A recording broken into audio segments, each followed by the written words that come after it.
안녕하십니까. 고정관의 쏙쏙 경제 고정관입니다. 제가 주말에 다녀왔던 그 시골 성당의 모습입니다.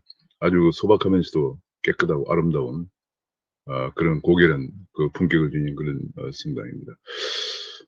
오늘 5월 6일 아침 경제기사 해설을 시작하겠습니다. 그러면 제가 준비한 자료를 보시면서 말씀을 나누도록 하겠습니다.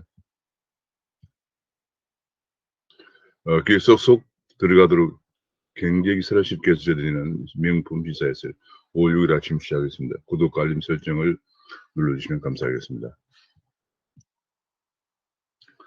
지금 베니 코로나 습격으로 5월이 불안하다 그런 얘기가 나왔습니다. 울산에서 영국발 베니 확산이 초비상이 걸렸고요. 지금 현재 5월달은 더구나 가족 모임이나 이동이 많은 계절이기 때문에 전국으로 확산될 우려가 있다. 그런 보도가 나왔습니다.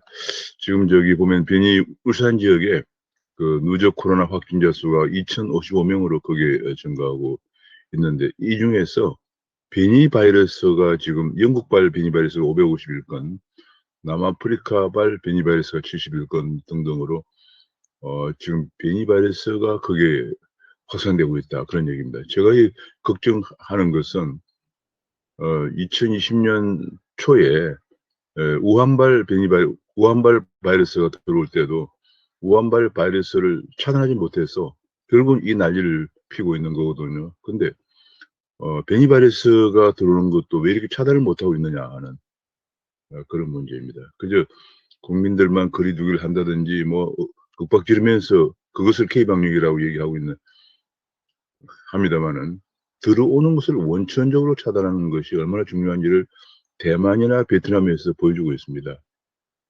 근데 지금 베니 바이러스도 지금 차단을 계속 못하고 있는 그런 모습을 보이고 있습니다. 울산에서 전파력이 강한 영국발 베니 바이러스가 들어오면서 지금 베니 바이러스 확진자가 영국발 베니 바이러스는 이미 1,344명에 이르고 있고 남아공발 베니 바이러스 확진자도 141명에 이르고 있는 상황입니다. 그런 가운데 아스트라제네카를 맞기 싫다고 하는 백신 포비아가 확산되면서 지금 아스트라제네카를 맞겠다고 하는 접종자는 지난달에 비해서 3월달에 비해서 4월달에 3월달에는 68%였는데 61%로 줄어들었고 접종하지 않겠다고 하는 비율은 12.9%에서 19.6%로 4월달에는 증가하고 있다. 그런 모습 보도가 나오고 있습니다. 또 한편은 파견 어려워진 그야말로 개인적인 그 여러 가지 그 생활이나 그런 것을 접어두고 가서 봉사하고 있는 그런 의료진에 관해서 K방역 영웅이라고 칭송하더니 임금도 지금 지불하고 있다. 그런 보도가 나와서 안타까움을 더하고 있습니다. 그런 가운데 미국의 바이든은 7월 4일까지 성인의 70%를 접종해서 7월 4일을 독립기념일을 코로나 독립기념일로 선포하겠다. 그런 비염을 토하고 있습니다. 유럽에서도 외국인 관광객을 허용한다 하는 보도가 나왔습니다. 지금 현재 백신 접종자에 관해서 백신 접종자와 한국 등 방역 모범국에 대해서는 단체 관광객을 관광길을 연다고 해서 지금 관광업계에서 모처럼 지금 들썩이고 있는 그런 분위기입니다. 주택 부문에서 임대차법이 시행된 지 9개월 됐는데 오히려 전세는 줄고 월세는 늘어났다. 그런 보도가 나왔습니다.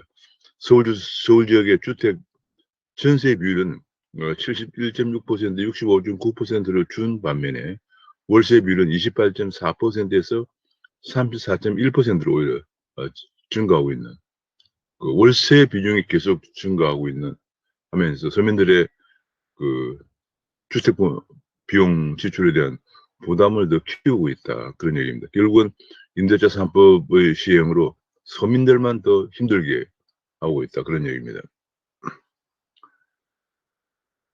그런가 하면 대출을 규제하면서 신혼부부의 청약 꿈이 가물가물해지고 있다. 대출 강력히 규제하면서 예컨대 가구소득이 7천만 원인 신혼부부의 경우에 6억 5천만 원의 주택을 구입할 때는 2억 2천만 원 더 잔금을 가지고 있어야 되는 그런 문제 때문에 그렇게 되도록 대출을 아무리 다 끌어와도 그런 정도가 되기 때문에 주택 청약금이 점점 약해지고 있다. 그런 얘기입니다. 이 대출 규제가 무작정 통계상의 가계부채가 워낙 통계상의 가계부채 증가율만 둔화시키는 게 문제가 아니고 실수요자에 대해서 대출을 쓰지 못하게 하면서 주택 마련의 꿈을 더욱더 사라지게 하고 있는 그런 문제점이 있다고 보도가 되고 있습니다. 양도세를 지금 보유세를 많이 부과하면은 집 매물이 나올 것으로 이렇게 김현미 장관은 수차례 강조했습니다만은 양도세를 내느니 보유세를 낸다 하면서 오히려 아파트 매물 잠김 현상이 심화되고 있다. 그런 얘기가 나오고 있습니다. 그러면서 지금 특히 아파트 매매 가격 지수도 계속 오르고 있다. 예컨대 수도권 같은 경우에 금년 1월 달에 114.5였던 아파트 매매 가격 지수가 4월 달에 119.7로 올라가고 있다. 전국적으로도 1월 달에 107.4에서 4월 달에 111.1로 크게 올라가고 있다. 왜냐하면 매물이 나오지 않기 때문에 그렇다는 얘기입니다. 그래서 결과적으로 보유세를 많이 매기면은 집이 매물이 많이 나와서 집값이 안정될 것이다 하는 김현미 장관의 그런 정책이 실패로 돌아가고 있는 모습을 보여주고 있습니다. 지금 LH 투기 사건이 터지면서 LH를 해체 수준으로 쇄신한다고 하더니 민간 임대마저도 LH에 몰아주느냐 하는 그런 비판이 나오고 있습니다. 지금 최근에 민간 임대주택 시행령 개정을 통해서 공공조성 택지에도 민간 임대 비율을 축소를 하게 되면서 결국은 공공조성 토지에 민간 임대를 지으려고 했던 비율이 오히려 줄면서 LH가 더 공급할 수 있는 주택의 비율을 더 늘리고 있다. 늘리도록 지금 민간 임대주택 시행령이 개정이 되었다는 얘기입니다. 그러면서 더욱더 많은 시민들의 분노를 사고 있습니다. 지금 LH 사태가 터지면서 LH 내부 정보를 이용한 LH 직원은 물론이고 공무원들 관련 정치인들의 토지 투기가 잇따라 터져 나오면서 아직도 지금 제대로 밝혀지지 않고 있어요. 지금 그냥 요양무야 지금 또 덮고 넘어가려고 하는 것이 아닌지 모르겠습니다만 그래서 LH를 해체 수준의 쇄신을 한다고 하더니 또 슬그머니 오히려 LH의 공공임대 물량을 민간이 공급하는 물량마저도 LH로 넘겨주는 것이 아니냐 하는 그런 민간 임대주택 시행령이 개정되면서 더욱더 분노를 자아내고 있는 상황입니다. 또 한 가지 중요한 뉴스가 미국의 옐렌 재무장관이 미국의 인플레이션 공포를 안정시키기 위해서 미국 금리 인상을 할 수도 있다는 발언을 하면서 지금 금융가에 큰 쇼크를 주고 있습니다. 지금 현재 미 재무장관이라는 자리가 보통 자리가 아니고 또 옐렌은 전에 연준 의장을 지내던 사람입니다. 그래서 금리정책 결정 과정을 누구보다 잘 알고 있는 사람이고 또 현직 재무장관이기 때문에 금리를 경기 과열을 막기 위해서 미국 경제가 지금 코로나 집단 면역이 빨리 되면서 경기가 급속도로 회복되고 있는데 1분기에 6.4%나 성장했거든요. 그러면서 경기 과열을 막기 위해서 금리를 올려야 할 수도 있다는 발언을 하게 되면서 지금 주가도 하락하고 금융시장에 지금 굉장히 쇼크가 파장이 커지고 있습니다. 근데 한 가지 이례적인 것은 지금까지 연준의 통화정책의 독립성을 보장해주고 있기 때문에 재무장관이 이런 금리 인상 얘기를 한다는 것이 굉장히 이례적인 얘기입니다. 금융정책은 금융시장에 미치는 파장이 크기 때문에 금융당국의 수장은 물론이고 그 외에 어떤 사람도 보통 금리가 최종 결정되기 전까지는 언급을 잘 하지 않는 것이 관행인데 그런 금기를 깨고 금리 언급을 했다는 것은 현재 3월달 물가 상승률이 2.6%까지 올라가고 1분기 성장률이 6.4%까지 올라가면서 아마도 금리 인상이 연준이 당초 계획했던 것보다 앞당기지 않겠느냐 그런 전망이 나오고 있습니다. 그러면서 신흥시장국은 아직 백신 접종도 안 되고 해서 경기 회복이 아직도 멀었는데도 금리를 올려야 되는. 왜냐하면 금리를 올리지 않으면 자금들이 미국으로 빨려 들어가면서 시장국의 외환 위기 가능성이 있기 때문에 금리를 덩달아 올려야 되는 그런 문제가 발생하는데, 아직 경기도 회복이 안 됐는데 금리를 올려야 하나 하는 그런 문제가 대두가 되고 있습니다. 한국은행도 여전히 금리 인상에 힘이 실리고 있어서 계속 앞으로 금융통화위원회가 주목이 되고 있다는 보도도 나오고 있고요. 미국에서 금리를 인상할 경우에는 글로벌 자금 미국으로 유턴하면서 코스피나 원화에 충격을 줄 것이다. 제 생각으로 그 정도가 아니고 우리나라에 들어와 있는 자금들이 미국으로 유턴할 경우에는 지금 현재 뭐 굉장히 주시장 매도 5, 6천억 달러 정도 들어와 있는 상황이기 때문에 미국으로 유턴할 경우에는 잘못하면 외화 유동성 갱색과 더 심하면 외환 위기 가능성까지도 있는 그런 상황이다 하는 것에 대해서 굉장히 주목이 되고 있는 상황입니다. 중국은 지금 경제가 소비까지 살아나면서 중국 경제가 성장하고 있다는 그런 얘기고요. 지금 암호화폐 보면은 암호화폐 쪽에서 지금 계속 아침에 제가 체크해 보니까 암호화폐 가격이 계속 상승을 하고 있습니다. 비트코인 가격도 지금 57,000달러로 전 24시간에 비해서 6.25% 올라갔습니다. 이더리움도 6.99% 올라가서 3,505달러를 기록하고 있고요. 특히 그 도지코인이 19%나 19.5% 올라가서 64센트를 기록하고 있습니다. 지금 이제 계속적으로 비트코인 가격은 올라갔다가 좀 떨어졌다가 다시 이제 반등하는 그런 모습을 보였습니다. 반등해서 지금 이제 57,000달러를 기록하고 있습니다. 도지코인이 지금 이제 최근 며칠 동안 수직 상승을 하고 있습니다. 이 도지코인의 그 수직 상승을 해서 지금 64센트를 기록하고 있는데요. 이게 지금 뭐 전고점을 돌파하는 정도가 아니고 완전히 최근에 수직 상승하고 있는데, 그 가장 큰 원인이 도지코인의 경우에는 지금 여러 분석이 나와 있는데 도지코인 광풍이라는 표현까지 나오고 있는데, 최근에 머스크의 테슬라 일론 머스크가 자기는 도지코인을 굉장히 좋아한다. 나는 도지코인의 아버지다는 발언을 4월 28일 날 하면서 그 이후로 지금 계속 급등하고 있는 수익 상승하고 있고, 또 한 가지는 지금 그 자산을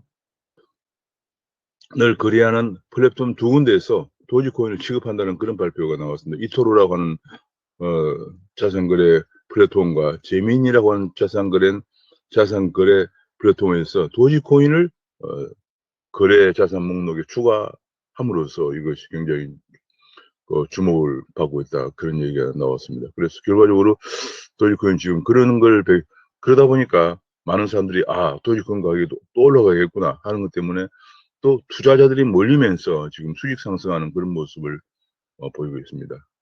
국내에서도 지금 보면은 업비트 마켓 인덱스나 업비트 알트코인 인덱스가 계속 올라가고 있고요. 전 종목이 다 비트코인, 이더리움, 도지코인, 리플, 에이다 등 전 종목이 다 올라가고 있는 그런 모습을 보이고 있습니다. 지금 비트코인은 현재 한국에서는 6,850만 원을 기록하고 있습니다. 한때 8천만 원까지 육박했다가 6천만 원을 하회했다가 지금 다시 6,850만 원까지 반등하고 있는 모습을 보고 있고요. 도지코인도 한때 지금 800원까지 갔다가 지금 이제는 다소 주춤하면서 지금 763원을 기록하고 있습니다. 이 도지코인이 얼마 전만 하더라도 지금 거의 뭐 가격이 몇십 원대에서 형성돼 있다가 갑자기 470원대까지 올랐다가 다시 250원대까지 추락했다가 계속 반등을 하면서 최근에는 수직 상승하면서 지금 763원을 기록하고 있는 그런 모습을 보이고 있습니다. 지금 그런 가운데 이제 편의점이나 카페나 영화관이나 이런 데까지도 계속 코인이 이제 파고들면서 온라인에 7만여 곳에서 비트코인이 사용되고 있다, 그런 얘기고요. 심지어 미국의 이베이도 암호화폐 결제 도입을 검토하고 있고, 지금 뭐 페이팔이라든지 비자카드도 암호화폐를 사용하고 있지만 이베이도 지금 암호화폐 결제를 검토하고 있다는 보도가 나왔고요. 최근에 암호화폐 강풍, 가격 폭등, 강풍에 힘입어서 현재 우리나라 4대 코인 거래에서 매출액이 10배 정도나 늘었다, 그런 얘기가 나왔습니다. 매출액이 10배가 늘었는데, 업비트 같은 경우에는 현재 430만 명이 가입해 있고요. 비썸이 500만 명이 가입해 있고, 코인원이 현재 코인은 그다음에 이제 코빗이 이제 큰 4대 거래소인데 지금 4대 거래소의 일 거래량이 업비트만 21조 원을 이랍니다. 현재 코스피의 거래액 15조 원 정도인 걸 생각하면은 업비트 하나만 21조 원을 기록하고 있는 어마어마한 그런 상황을 보이고 있습니다. 지금 그런 가운데 또 사기도 현재 우리나라는 이름에도 불구하고 암호화폐 또는 가상화폐에 대해서 실체를 인정하지 않고 이것을 시장을 안정시키고 투기로부터 해방시킬 수 있는 투기로부터 투자자를 보호할 수 있는 필요한 규범, 필요한 입법, 필요한 가이드라인도 도입하지 않고 있는 상황이다 보니까 이런 혼란상을 이용해서 돈을 끌어모은 뒤에 잠적하는 그런 사기도 판치고 있고요. 심지어는 범죄도 지금 계속 악용되고 있는 그런 모습을 보이고 있습니다. 하루빨리 암호화폐 또는 가상화폐의 실체를 인정을 하고 시장 안정과 투자자 보호를 위한 필요한 입법이나 규제나 가이드라인을 도입하는 것이 아주 매우 시급한 그런 상황입니다. 앞으로는 비트코인의 내년부터 20% 과세를 한다는데 이어서 비트코인 채굴로도 돈을 벌 때 전기를 빼고 난 이익에 대해서 세금을 부과한다 그런 보도가 나왔습니다. 지금 코스피나 코스닥은 횡보를 보이고 있습니다. 그런 가운데 개인의 주식을 빌려서 매도하는데 그 대차 기간이 60일로 정해져 있거든요. 근데 사실은 기관이나 외국인 투자는 그런 기간이 의미가 없는 그런 상황인데 지금 일각에서는 왜 우리에게 불리한 기울어진 운동장을 만들어주느냐. 기관이나 외국인도 이런 공매도 상환기간을 설정해야 한다는 청와대 국민청원이 등장하고 있다고 합니다. 사실 이게 제가 저번 시간에도 말씀을 드렸습니다만은 이 개인에게 이렇게 제한을 두는 가장 큰 이유는 개인들이 아무래도 정보력이 부족하기 때문에 개인들이 무분별하게 들어갔다가 큰 피해를 입으면 개인들이 그냥 파산하는 거거든요. 그런 사회적인 문제가 발생할 것을 예방하기 위해서 이렇게 개인에게는 제한을 두는 것입니다. 이거는 뭐 우리 지금 주식시장뿐이 아니고 많은 금융시장에서 손실 우려가 큰 부분에 관해서는 개인들이 감당이 안 되는 상황이 발생할 수도 있다고 생각되는 데 대해서는 기관들에 대해서는 오픈하면서 개인들은 상당히 들어오는 것을 제약을 하고 있는 그런 상황입니다. 근데 우리는 지금 이게 마치 공매도를 열어주면은 더 폭을 확대하면 지금 이미 이제 재개가 됐는데 더 폭을 확대하면은 마치 돈을 벌 수 있는데 왜 이렇게 막아두고 있느냐는 식으로 나오는 것은 상당히 금융시장에 대해서 조금 더 이거 취지를 좀 더 이해할 필요가 있지 않냐 생각을 합니다. 지금 이제 공매도로 불안한데 금리 인상 얘기까지 나오면서 한국 증시가 긴장이 되고 있다 그런 얘기고요. 반면에 미국에서도 지금 금리 인상 얘기가 나오면서 오히려 실적이 더 중시하는 다우존스는 올라갔지만은 금리에 큰 영향을 받고 있는 나스닥 기술주들은 지금 하락하고 있는 그런 모습을 보이고 있습니다. 지금 우리나라에서 20대와 60대가 지금 보면 대출 증가율이 가장 큽니다. 이렇게 20대와 60대. 60대는 지금 퇴직하고 돈이 없는 상황이고요. 퇴직하고 나서 지금 거기에도 최저임금을 적용하기 때문에 사실은 재취업이 안 되면서 생활이 안 되고 있는 노인빈곤이 점점 더 심화되는 그런 모습이고 20대, 30세 미만은 취업이 안 되는 것 때문에 카드론 같은 거 장애 증가율이 가장 세대별로 볼 때 20대, 60대가 가장 높다. 그만큼 20대, 60대가 지금 어려운 상황에 직면해 있다 이렇게 볼 수 있겠습니다. 작년에 서민들은 급전이 필요해서 예금 적금 840만 개를 깼다고 보도가 나왔습니다. 그러니까 지금 서민들이 일자리는 없고 지금 자영업이나 영세 기업들도 또 붕괴되고 취직은 안 되고 하면서 그렇다고 급전 같은 것이 생기면 것도 뭐 일반 그 사람들의 살아가는 생활이기 때문에 급하니까 예적금도 깼다 그런 얘기. 예적금 깨는 게 문제가 아니고 이것 때문에 지금 많은 사람들이 거의 뭐 한 7, 80만 명이 넘는 사람들이 연리 400%가 넘는 평균 400%가 넘는 그런 불법사 제인업으로 빠져들어가는 굉장히 안타까운 위험. 한번 불법사 제인업에 빠져들어가면 나오지 못하고 결국은 가게가 파괴됩니다. 왜냐하면 근데 1,000만 원 빌리면 이자만 4,000만 원이 나가는 거 감당이 안 되는 거죠. 그래서 뭐 일가족 동반 자살이라든지 여러 가지 사회 문제가 유발시키고 있는데, 급전이 필요한 서민들이 작년에 예적금을 840만 개를 깼다. 여기에서 더 나아가서 잘못해서 불법 사채 늪에까지 발을 들여놓게 되면은 가게는 돌이킬 수 없는 상황으로 빠지게 됩니다. 결과적으로 중요한 것은 양질의 일자리를 많이 만들어 주는 것이 중요한데, 지금 정부는 계속 일자리 정부라고 말은 하면서 일자리 파괴 정책만 하고 있는 상황입니다. 대한민국은 세금 공화국이라는 얘기가 나왔습니다. 세금은 지금 현재 소득세율 최고 세율은 49.5%로 OECD 평균을 훌쩍 뛰는, OECD 평균은 42.8%입니다. 지금 그리고 상위 5%가 세금 65%를 내는 나라다, 그런 얘기입니다. 국민 개세주의는 사실상 한 번 붕괴되고 있습니다. 왜냐하면 소득세나 법인세 같은 경우 거의 하위 40% 세금을 안 내는 구조죠. 선거가 계속 다가오기 때문에 이 면세 비율을 올리자는 얘기를 하지를 못합니다. 하면은 표가 안 나올 거니까요. 그러면서 계속 그 상위에 정한 소득 세금이 집중되는 그런 문제가 계속 지적이 되고 있습니다. 한국에만 있는 세금, 종부세 얘기를 또 하고 있는데요. 서울 아파트 값이 평균 11억 원인데 상속세 공제는 24년째 10억이다.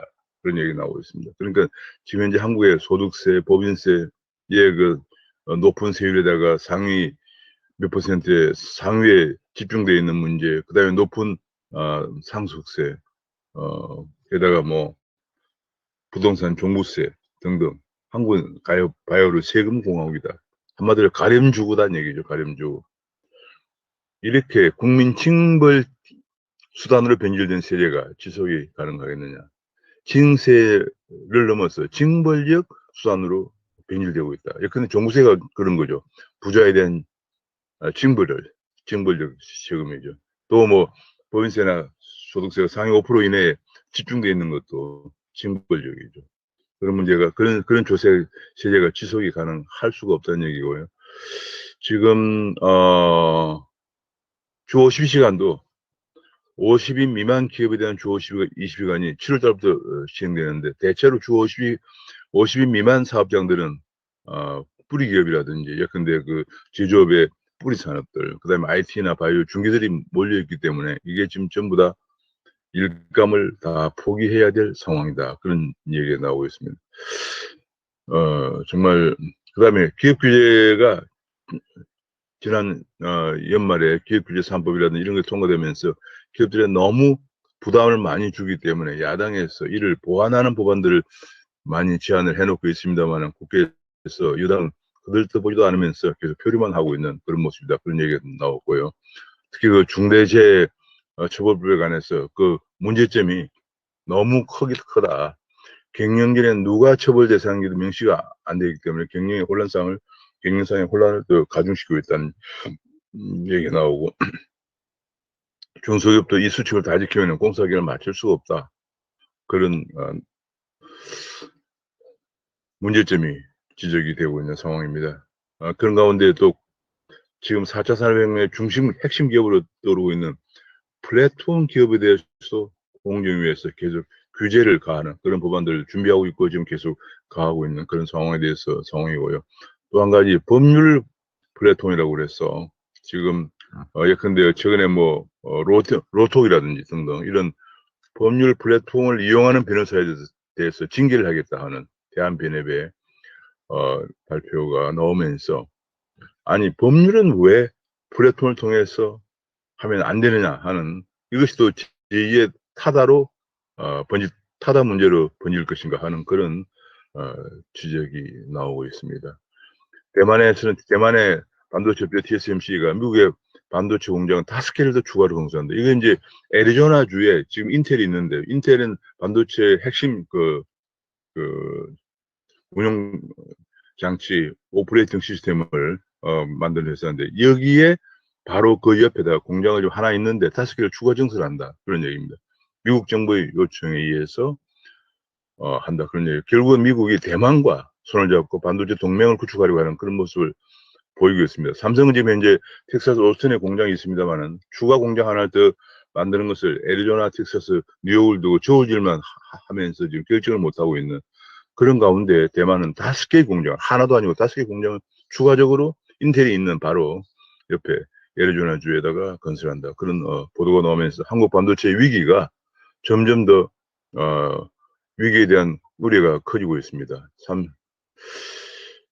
지금 우물쭈물 이렇게 우물쭈물 하다가는 40년 전에 망한 일본 반도체에 꼴난다는 지적이 나오고 있습니다. 일본이 사실은 한 1980년대 하더라도 일본 반도체 업체가 세계 최강이었거든요. 뭐 도시바라든지 애니시라든지 히타치 같은 그런 굴지의 그 반도체 업체들이 질비하게 나오면서 세계 최강이었는데 일본 반도체는 지금 현재 거의 망했다시피 하고 있습니다.